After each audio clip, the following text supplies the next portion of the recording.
Assalamualaikum warahmatullahi wabarakatuh.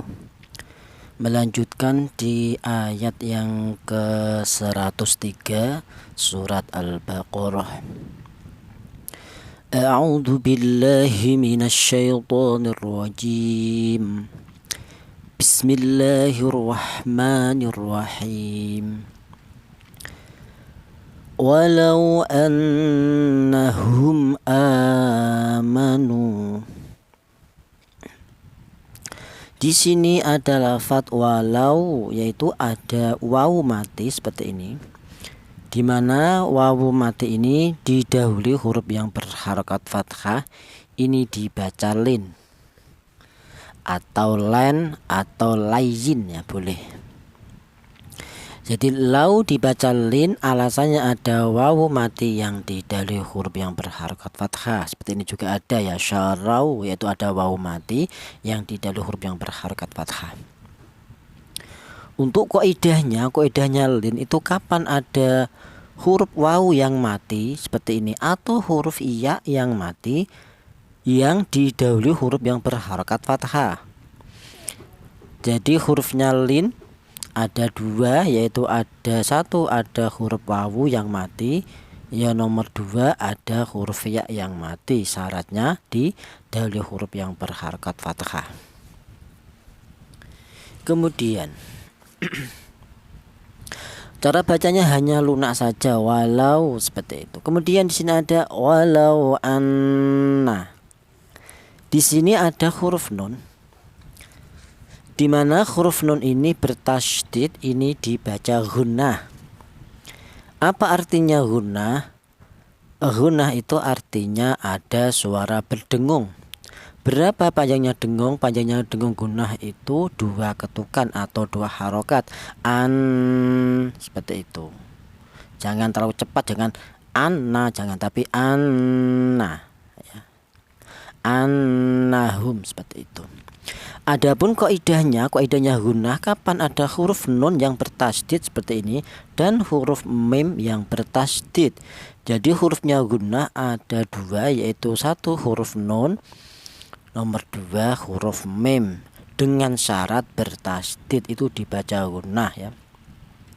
Adapun nadumnya gunnah wa gunnatun qad aujabu ha abada fil mimi wan nuni idza masyuddida. Untuk seputar gunnah sudah kami bahas di episode ke-7. Kemudian walau annahum a, di sini ada mim mati nih yang berjumpa dengan hamzah, ya. Kalau ada tulisan seperti angka 1 ini dia berharokat, ini bukan alif, ya. Ini namanya hamzah, ya.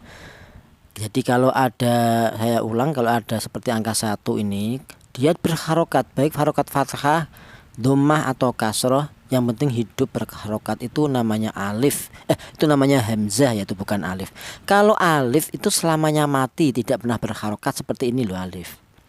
Nah, ini ini mim yang berharokat fathah, kemudian ini yang huruf yang kedua ini alif. Nah, alifnya ini tidak berharokat, alifnya mati, ya. Jadi saya ulang, huruf alif itu selamanya mati, tidak pernah berharokat, ya. Kalau ada alif seperti ini, di mana alif ini didahului huruf yang berharokat fathah, fungsinya alif ini sebagai matobi'i, hanya sebagai memanjangkan bacaan, ya. Seperti itu. Sementara untuk hamzah ini, kalau hamzah itu hidup berharokat, ini berharokat fathah, a, bisa i, bisa u, bisa sukun, sukun juga bisa. Nah, ini ada mim mati berjumpa dengan hamzah dibaca idhar syafawi. Apa artinya idhar? Idhar itu artinya dibaca jelas. Idhar itu bahasa Arab, kalau bahasa Indonesia itu jelas. Yang mana yang dibaca jelas ini, ya, mim mati ini cara bacanya dibaca jelas. Annahum seperti itu namanya idhar. Tidak boleh mim mati ini dibaca ikhfa. Apa artinya ikhfa? Ikhfa itu artinya samar. Seperti contoh annahum tidak boleh. Tidak boleh mim mati ini disamarkan, tidak boleh. Tapi cara bacanya mim mati ini dibaca idhar atau dibaca jelas. Annahum hum seperti itu. Adapun namanya idhar ini adalah idhar syafawi, ya. Kalau yang artinya syafawi itu huruf mim ini keluarnya berasal dari bibir, itu artinya syafawi. Adapun kaidahnya idhar syafawi itu kapan ada huruf mem mati seperti ini, mem mati syaratnya. Di mana mem mati itu berjumpa dengan huruf hijaiyah ya, semua huruf hijaiyah selain huruf mem dan ba. Saya ulang kaidahnya idhar syafawi, kapan ada mem mati bila berjumpa dengan huruf hijaiyah selain mem dan ba maka dibaca idhar syafawi, di mana huruf hijaiyah itu ada 28, yaitu dikurangi mem dan ba, berarti dikurangi 2 huruf, yaitu tinggal 26. Lah 26 semuanya itu termasuk hurufnya idhar syafawi. Jadi banyak sekali ya, termasuk hamzah ini termasuk hurufnya idhar syafawi. Maka apabila ada mem mati berjumpa dengan hamzah, maka mem matinya ini dibaca idhar atau dibaca jelas, namanya idhar syafawi. Nadumnya wadhir lada baqil hurufi kulliha. Untuk seputar idhar syafawi, ikhfa syafawi dan idgham mitsli itu sudah kami bahas di episode ke-33. Kemudian di sini ada amanu. Di sini ada hamzah, di mana hamzah ini berharokat berdiri. Nah, ini menunjukkan bahwa hamzah tersebut dibaca panjang, yaitu 1 alif panjangnya atau 2 harokat atau 2 ketukan. Seperti itu. Kalau ini harokatnya miring biasa seperti ini dibaca pendek a. Lah berhubung ini diberi tanda harokat berdiri, maka ini tanda bahwa huruf tersebut dibaca panjang, yaitu 1 alif atau 2 harokat atau 2 ketukan a, seperti itu. Adapun namanya ini ya, namanya mad badal ya. Apa artinya badal ya? Badal itu artinya ganti. Ganti yang bagaimana? Kalau mad badal itu asalnya lafal amanu itu lafal amanu, yaitu terbuat dari 2 huruf. Ya, ini terbuat dari dua huruf, yaitu sama-sama hamzah. Hamzah yang pertama berharokat fathah ya. Kemudian hamzah yang kedua mati. Jadi saya ulang, lafal amanu itu lafal yang hamzahnya ini asalnya itu terbuat dari 2 hamzah, yaitu hamzah yang pertama berharokat fathah, hamzah yang kedua mati. Kemudian hamzah yang kedua itu diganti dengan huruf mat yang menyesuaikan dengan harokat hamzah yang pertama, di mana huruf mat itu ada 3, ada alif, ada ya, ada wawu. Diganti dengan huruf mat yang mana? Itu hamzah yang kedua diganti dengan huruf mat yang menyesuaikan dengan harokat hamzah yang pertama. Berhubung hamzah yang pertama berharokat fathah, maka yang cocok dengan fathah hamzah tersebut diganti dengan alif ya. Maka ini ada alifnya, tapi diringkas dengan harokat berdiri ya. Untuk Al-Qur'an cetakan Madinah ya, kelihatan di situ ada alifnya ya. Lah kata-kata diganti alif ya, asalnya hamzah diganti alif. Kata-kata diganti itu namanya badal. Untuk seputar mad badal ya, itu sudah kami bahas di episode ke-8 ya. Panjangnya yaitu 1 alif atau 2 harokat atau 2 ketukan a, seperti itu. Seperti matobi ya. Kemudian amanu. Di sini ada nu, yaitu ada wawu mati. Di mana wawu mati ini didahului huruf yang berharokat dhammah, ini dibaca matobi'i ya. Nu dibaca matobi'i, alasannya ada wawu mati yang didahului huruf yang berharokat dhammah. Panjangnya 1 alif atau 2 harokat atau 2 ketukan. Nu, seperti itu. Adapun hurufnya matobi'i ya, itu sering kami ulang terus, yaitu dimana hurufnya matobi'i itu ada 3. Yang pertama yaitu berupa ada alif, tadi ini di bawah juga ada ya, ini alif. Dimana huruf matobi'i yang pertama berupa alif ini. Alif menjadi matobi'i syaratnya didahului huruf yang berharokat fathah. Jadi hurufnya matobi yang pertama berupa alif, apabila alif tersebut didahului huruf yang berharokat fathah, maka ma dibaca matobi, syaratnya ada alif, alasannya ada alif yang didahului huruf yang berharokat fathah. Kemudian huruf matobi yang kedua ini berupa ya yang mati ini. Ya mati sebagai atau berfungsi sebagai matobi, syaratnya didahului huruf yang berharokat kasroh ya. Ini hurufnya matobi yang kedua berupa ya mati, syaratnya didahului huruf yang berharokat kasroh. Kemudian hurufnya matobi yang ketiga yaitu tadi berupa wawu mati. Syaratnya wawu mati menjadi matobi didahului huruf yang berharokat dhammah. Jadi hurufnya matobi ada 3, ada alif, ada ya mati, ada wawu mati ya. Kalau alif nggak usah, alif mati nggak usah. Memang selamanya alif itu mati ya. Kecuali kalau wawu harus mati ya. Kalau wawu hidup itu tidak bisa matobi. Begitu pula yaknya harus mati. Kalau yaknya hidup berharokat tidak bisa menjadi matobi. Kalau alif nggak perlu, alif mati nggak perlu karena alif memang selamanya mati, tidak pernah berharokat ya. Kemudian geser dulu.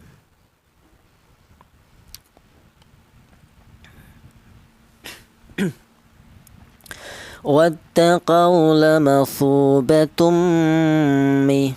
Di sini ada wattaqau, yaitu ada wawu mati. Di mana wawu mati ini didahului huruf yang berharokat fathah, di depan sudah kita bahas, ini dibaca lin ya. Kau seperti itu, dan sama ada wawu mati yang didahului huruf yang berharokat fathah, lau seperti itu. Wattaqau ya, dibaca lin, alasannya ada wawu mati yang didahului huruf yang berharokat fathah. Kaidahnya lin boleh apa nama lin tuh ya, lin boleh, len juga boleh, atau layin ya boleh. Adapun kaidahnya lin kapan ada wawu mati seperti ini atau huruf iya yang mati, syaratnya didahului huruf yang berharokat fathah. Jadi hurufnya lin ada 2, ada ya mati dan ada wawu mati, syaratnya didahului huruf yang berharokat fathah, itu dibaca lin. Kemudian wal lamathu, di sini ada wawu mati. Tadi di depan sudah kita bahas. Di mana ini ada wawu mati, di mana wawu mati ini didahului huruf yang berharokat dhammah, ini dibaca matobi'i.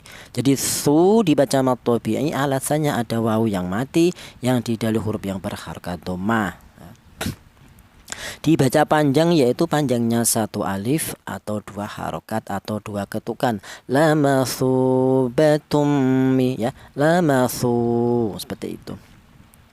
Ini yang membedakan ya antara wawu mati ini yang untuk matobi'i dan wawu mati yang untuk lin ya. Walaupun sama-sama berupa wawu mati atau wawu sukun, yang membedakan untuk lin ini polanya yaitu berupa wawu yang mati yang didahului huruf yang berharokat fathah. Kemudian yang untuk matobi'i polanya berupa wawu mati yang didahului huruf yang berharokat dhammah. Segi bacanya juga beda. Kalau lin itu lunak, artinya lain itu lunak, lau seperti itu. Tidak dibaca panjang. Kalau matobi'i dibaca panjang, yaitu 1 alif atau 2 harokat atau 2 ketukan. Lamathu. Yang ini cuma lunak saja, lau seperti itu. Kemudian lamathubatum mi. Di sini ada tanwin, di mana tanwin ini berjumpa dengan huruf mim, ini dibaca idgham bi gunnah. Apa artinya idgham? Idgham itu artinya melebur atau menyatu, bahwa cara bacanya tanwin ini langsung menyatu ke huruf mim ini. Lamathubatum mi, seperti itu namanya idgham. Tidak boleh tanwin ini dibaca jelas atau dibaca idhar, tidak boleh. Seperti contoh lamathubatun mi, tidak boleh. Atau dibaca samar ya, lamathubatun mi, juga tidak boleh. Yang benar langsung tanwin ini masuk ke huruf mim, ini dibaca namanya idgham, lamathubatum mi, seperti itu. Adapun namanya ini idgham bi gunnah ya, adapun artinya bi gunnah itu idghamnya itu dibaca ada suara berdengung, yaitu panjangnya dengung, yaitu 2 ketukan atau 2 harokat. Lamathubatum mi, seperti itu ya, tummi, seperti itu. Adapun kaidahnya idgham bi gunnah kapan ada tanwin atau nun mati bila berjumpa dengan 4 huruf, yaitu ya, nun, mim, wawu, maka dibaca idgham bi gunnah ya. Untuk seputar idgham bi gunnah yang masih bingung sudah kami bahas di episode ke-10. Adapun nadhumnya wadghim bi gunnatin pian mula idza. Kemudian geser dulu.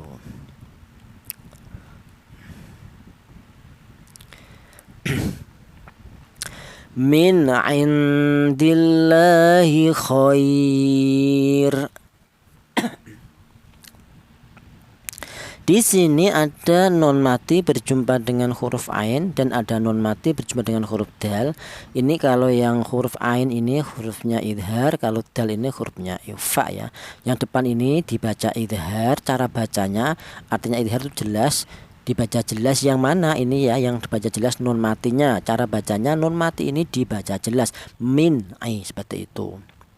Kenapa kok non matinya dibaca idhar atau dibaca jelas? Karena non mati ini berjumpa dengan huruf ain, di mana huruf ain ini termasuk hurufnya idhar.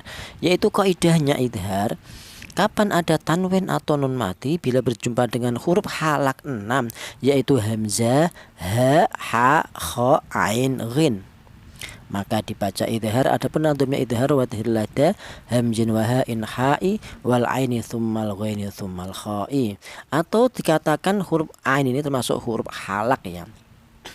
Boleh dikatakan huruf idhar. Kalau huruf idhar itu artinya huruf-huruf yang dibaca jelas. Kalau halak itu artinya huruf yang keluar dari tenggorokan, di mana huruf ain ini keluarnya memang dari tenggorokan ya. Tenggorokan bagian tengah ya.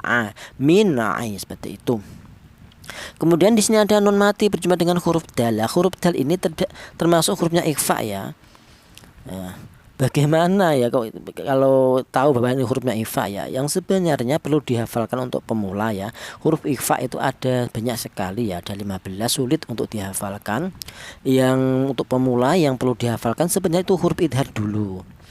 Yaitu huruf idhar ada 6, hamzah, ha, ha, kha, ain, ghin.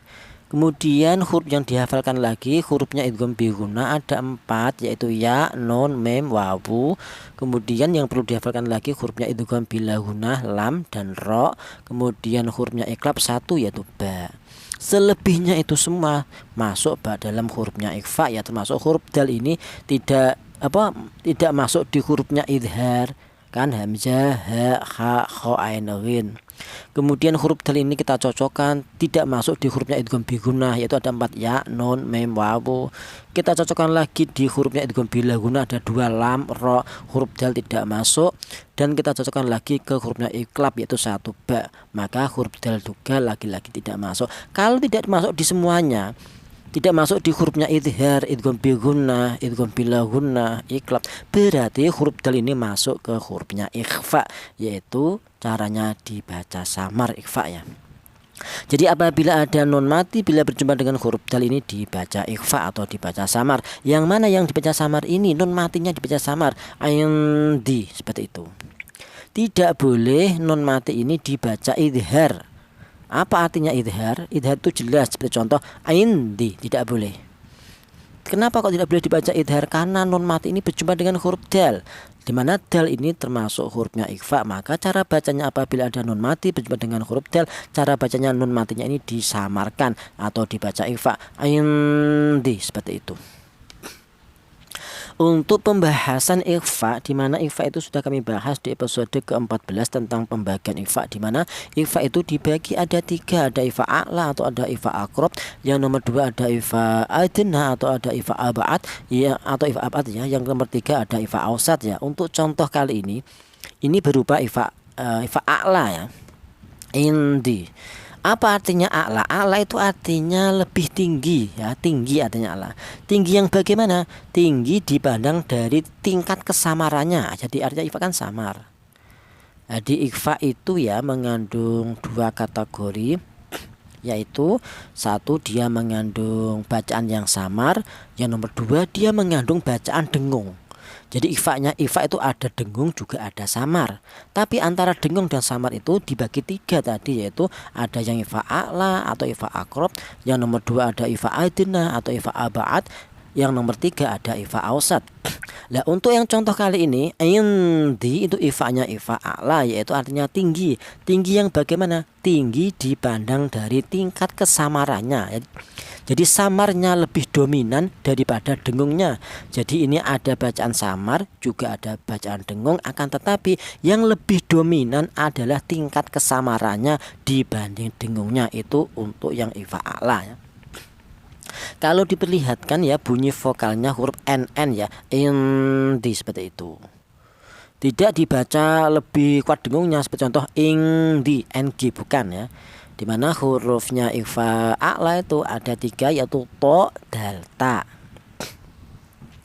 Atau ifa akrob itu di nama lain boleh dikatakan ifa akrob ya. Ifa a'la itu bisa dikatakan ifa akrob, di mana akrob itu artinya dekat. Dekat yang bagaimana? Kalau kita membahas tentang bicara tentang dekat itu dipandang dari segi makhorijul hurufnya, di mana huruf nun ini keluarnya huruf berasal dari ujung lidah menyentuh langit-langit mulut, kemudian berjumpa dengan huruf dal ini yaitu berasal dari ujung lidah menyentuh pangkal gigi seri atas.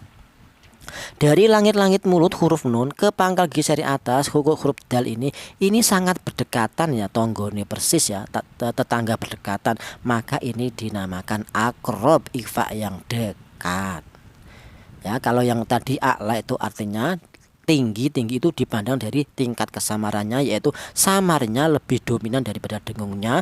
Kalau ifa dipandang, kalau dinamakan ifa akrob artinya dekat, itu dipandang dari segi makhorijul hurufnya, di mana huruf nun dan huruf dal ini keluarnya huruf berasal dari sangat berdekatan ya, sangat berdekatan dari ujung lidah langit-langit mulut ke pangkal gigi seri atas, itu sangat berdekatan sekali, itu namanya ifa akrob. Yang nomor dua ada ifa adna atau ifa abad. Kalau ifa adna artinya rendah. Rendah yang bagaimana? Dipandang dari tingkat kesamarannya lebih rendah. Kebalikannya yang tadi ifa yang pertama ifa a'la ya. Kalau ifa adna itu rendah, yaitu justru dengungnya lebih dominan daripada samarnya. Ini untuk yang ifa adna. Bunyi vokalnya ng, eng. Hurufnya ada dua, yaitu huruf qaf dan huruf kaf ya.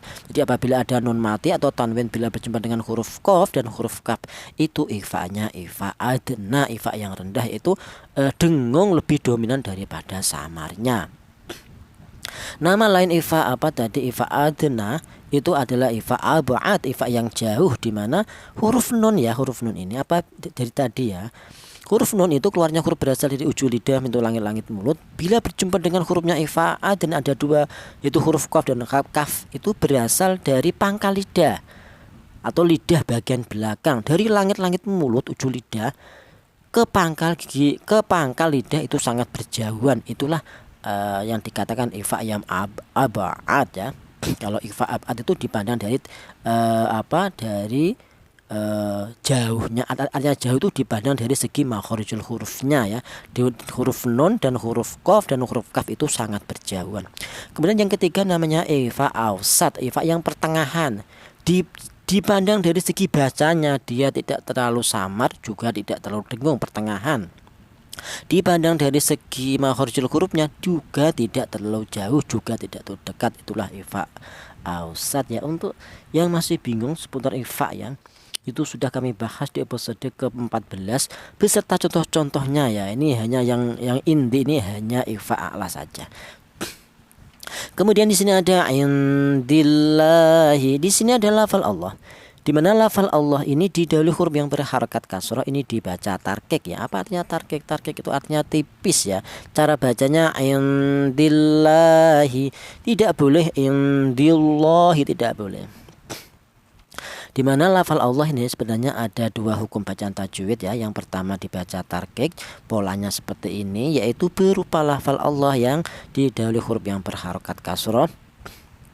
Yang nomor dua dibaca tafkhim. Untuk tafkhim polanya yaitu ada lafal Allah yang didahului huruf yang berharokat fathah atau dhammah, itu untuk yang tafkhim ya. Untuk seputar lafal Allah yang dibaca tafkhim atau tarkik atau lam jalalah ya, sudah kami bahas di episode ke-24 ya. Kemudian indillahi, di sini ada lafal Allah, di sini ada lam jalalah ya. Di atas lam jalalah ini ada harokat berdiri, ini menunjukkan bahwa huruf tersebut dibaca panjang, yaitu panjangnya satu alif atau dua harokat atau dua ketukan. Indillahi, seperti itu.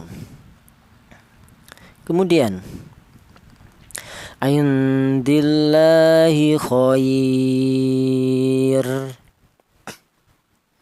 Di sini ada khair, yaitu ada ya mati, di mana ya mati ini didahului huruf yang berharakat fathah, ini dibaca lin atau len atau layin ya. Khair, seperti itu cara bacanya. Kemudian lin ini ternyata berjumpa dengan huruf ro, di mana ya huruf ro ini cara bacanya kita berhenti di sini, ada tanda waqaf, kita berhenti.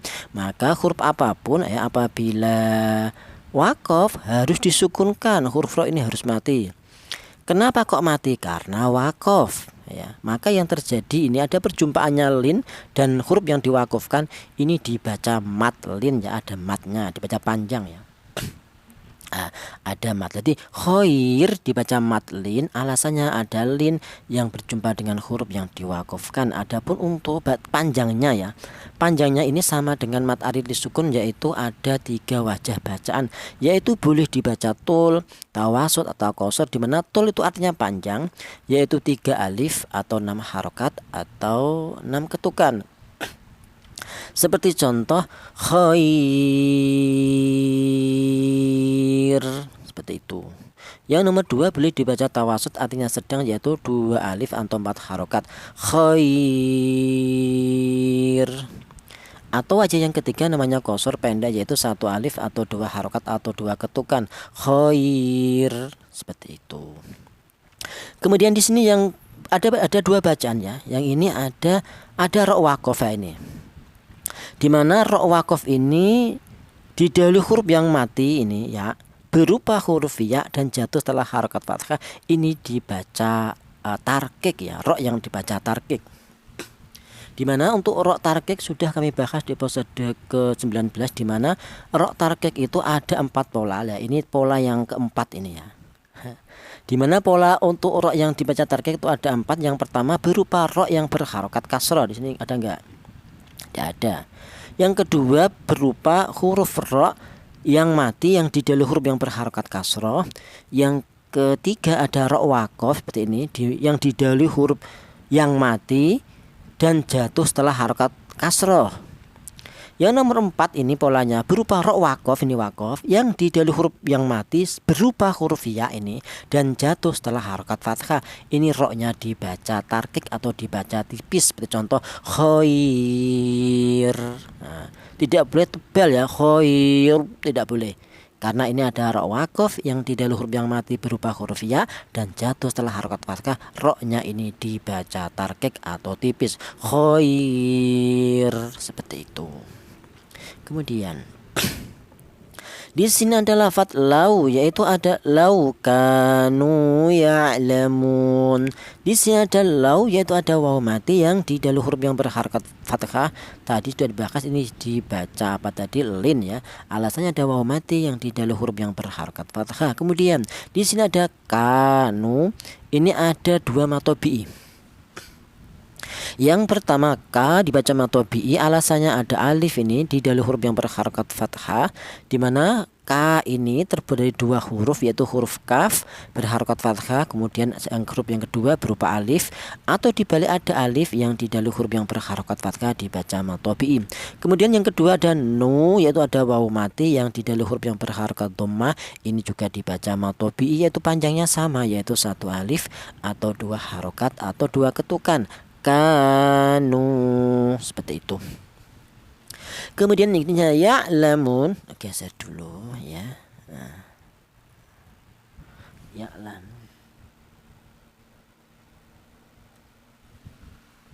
akhir ayat ini ya. Di sini ada ya'lamun, di sini ada huruf ain, di mana huruf ain ini mati termasuk huruf halak, ini dibaca idhar halki ya. Cara bacanya jelas idhar ya. Jelas bagaimana? Jelas bahwa huruf tersebut berasal dari tengah tenggorokan ya. Ya, seperti itu namanya idhar halki. Nadhumnya wadhir li harfi halki kasfah ana. Kemudian sini ya'lamun ya. Ya'lamun ada matobi'i ini mu. Ada matobi'i, alasannya ada waw mati yang didahului huruf yang berharokat dhammah dibaca matobi'i. Akan tetapi matobi'i ini berjumpa dengan huruf nun, di mana huruf nun ini berada di akhir ayat, ini akhir ayat 103 ya. Maka yang terjadi kita berhenti di sini, dan cara bacanya huruf nun ini harus disukunkan atau harus mati ya. Kenapa kok mati? Karena dia berada di akhir ayat, kita wakaf. Jadi huruf apapun kalau wakaf itu harus disukunkan. Maka yang terjadi ada matobi'i berjumpa dengan huruf yang diwakafkan, ini menjadi mat arid lisukun. Jadi mun dibaca mat arid lisukun, alasannya ada waw ada matobi'i berjumpa dengan huruf yang diwakafkan. Jadi matobi ini terbuat dari jadi mat arid sukun ini terbuat dari matobi ya. Bukan hanya ini saja, setiap mat apapun, mat wajib mutasil, mat jaiz munfasil, mat selah, yang tawilah, yang qasirah, mat tamkin, mat badal, mat lazim, yang kilmi, yang harfi, baik yang mukhaffaf atau yang mutsaqal, semuanya terbuat dari matobi ya. Kemudian kita bahas makharijul hurufnya, ada lama bahasan.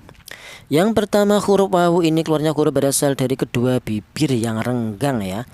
Jadi di mana kedua bibir itu ditempati 3 huruf, yaitu huruf wawu, huruf ba ini, dan huruf mim ya.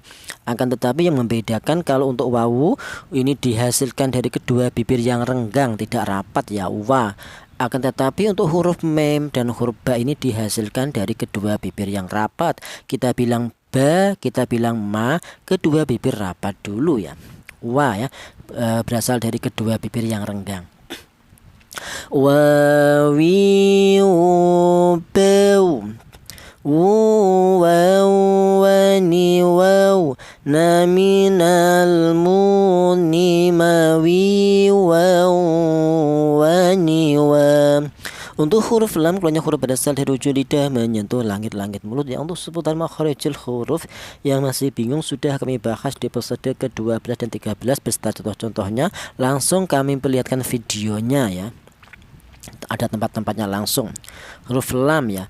La li lu bel, lu lal la li lal, na minal mulni malilal lanila. Untuk latihan vokal seperti ini, seperti wawiwu, itu sudah kami bahas ya di episode ke-32 ya, tentang latihan vokal ya.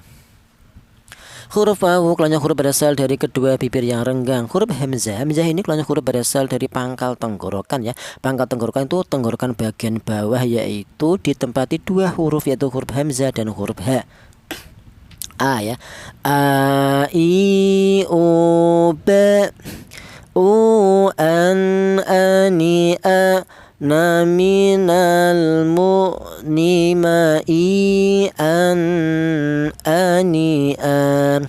Untuk huruf nun keluarnya huruf berasal dari ujung lidah menyentuh langit-langit mulut ya. Nah na ni nu ben, nunan naninan, na minal munni maninan nanina. Untuk huruf ha keluarnya huruf berasal dari pangkal tenggorokan sama hamzah tadi ya, ha ya.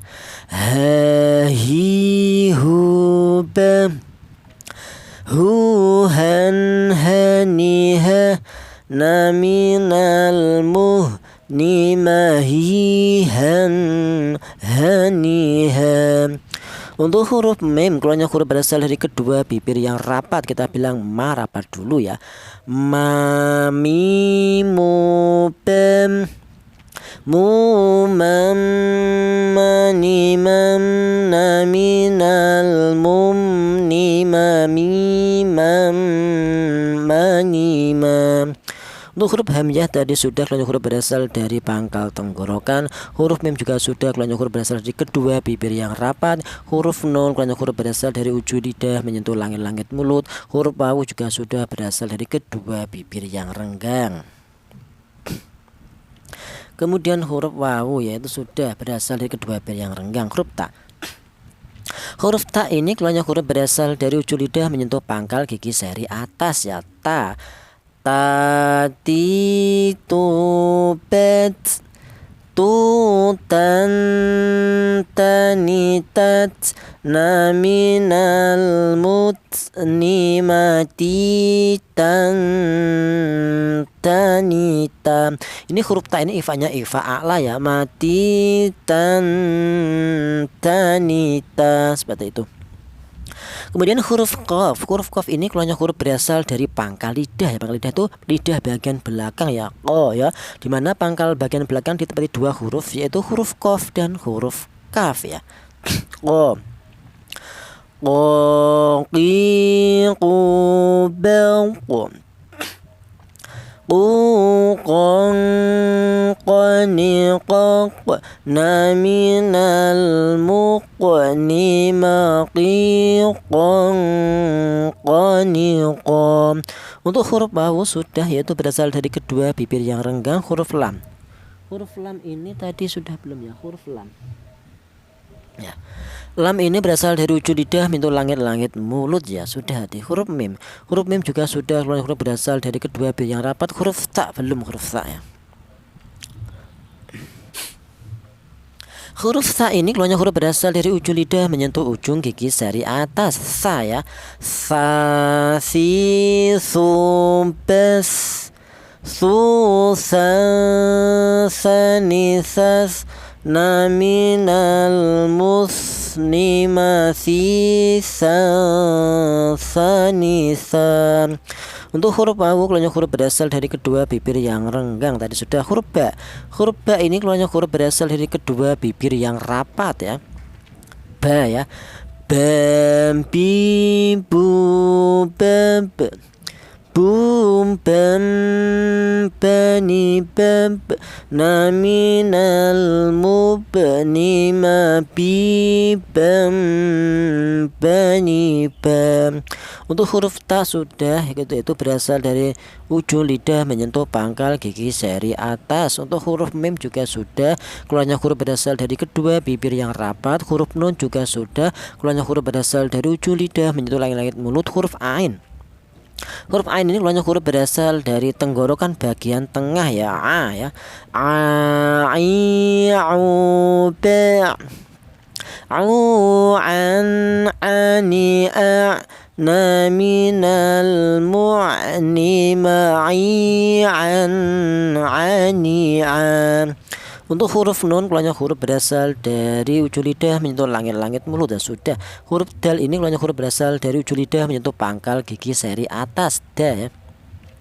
Dan ti du bent du dan tani dan naminal mudni mati dan tani dan.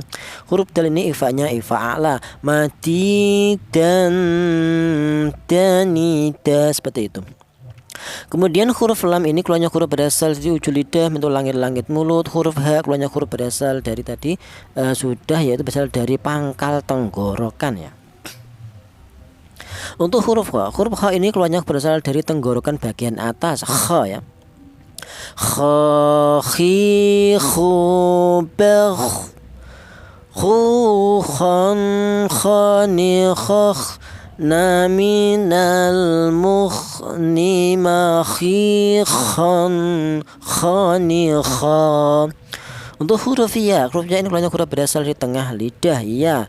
Ya, yi, yu, bei, yu, ya, ni, ya, naminal muni ma, ya, ni, ya, ma, ya, ni, ya.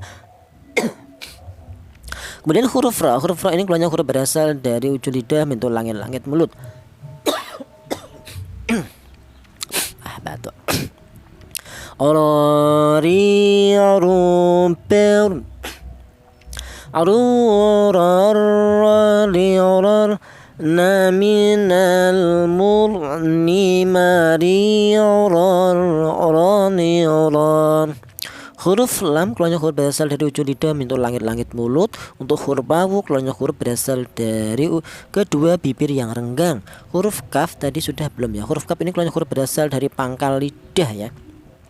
Kaki, kubek, kukan, kanikak, naminal mukni makikan kanika. Ini ifanya ifa adna atau ifa abad ya. Makikan kanika, bunyi vokalnya NG ya. Kemudian huruf nun. Huruf nun ini keluarnya huruf berasal dari ujung lidah menyentuh langit-langit mulut. Huruf wawu keluarnya huruf berasal dari kedua bibir yang renggang. Huruf ya keluarnya huruf berasal dari tengah lidah. Huruf ain keluarnya huruf berasal dari tengah tenggorokan. Huruf lam keluarnya huruf berasal dari ujung lidah menyentuh langit-langit mulut. Huruf mim keluarnya huruf dari kedua bibir yang rapat. Huruf wawu. Huruf wawu ini keluarnya huruf berasal dari kedua bibir yang renggang. Huruf nun. Huruf nun ini keluarnya huruf berasal dari ujung lidah menyentuh langit-langit mulut ya. Nah, nani nuban nunan naninan naminal munni maninan nanina. Sadaqallahul azim. Wallahu a'lam bishawab. Wassalamualaikum warahmatullahi wabarakatuh.